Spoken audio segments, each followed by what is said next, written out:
Hello' everyone, running কৰি আছেনে? তোমালোকে ৰানিং কৰি থাকা। যে ক'লে বা টিয়া আমি দিব যাব সেইসকলৰ কাৰণে এটা নতুন আপডেট দিব বিচাৰিছোঁ। এইবাৰ তোমালোকে হয়তো গম পাইছিলে যোৱাবাৰ যি মাচিং পথ হৈছিলে শিলচৰ, তাৰপাছত তোমালোকৰ ডিব্ৰুগড় চাবুৱাত হৈছিলে। কিমান ল'ৰা কেন্দ্ৰীয় ৰখাইছে নিশ্চয় তোমালোকে দেখা পাইছা। 100 টকা দোৱালে তাৰ 5টা 4টা 3টা তেনেধৰণে ৰখাইছিলে। ডিব্ৰুগড়তো মই যোৱা নাই, মই শিলচৰ মাচিং পথ গৈছিলোঁ।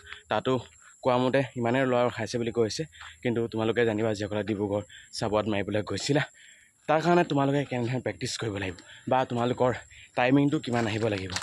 নিশ্চয় তোমালোকে হয়তো গম পোৱা যিসকলে টিয়া আমি দিব গৈছা, কোনো টাইমিঙৰ মতলব নাই। গতিকে তোমালোকে ঘৰত 5 মিনিট 10 ছেকেণ্ড 15 ছেকেণ্ডৰ ভিতৰত তোমালোকে ৰানিংটো ক্লিয়াৰ কৰি থাকিব লাগিব। তেতিয়া কিবা এটা আশা কৰিব পাৰি, নহ'লে কাম নাই। এইখাই তোমালোকক কৈছোঁ, মই ডিব্ৰুগড়লৈ যোৱা নাই, শিলচৰ মাচিং পথলৈ গৈছিলোঁ। তাত 3টা ৰখাইছে মোৰ গ্ৰুপটোত।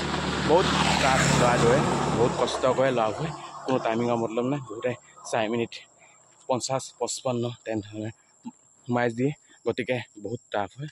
তোমালোকে ভালদৰে প্ৰেক্টিছ কৰি থাকা আৰু তোমালোকৰ টাইমিংটো কিমান লাগিছে জনাবা। ধন্যবাদ।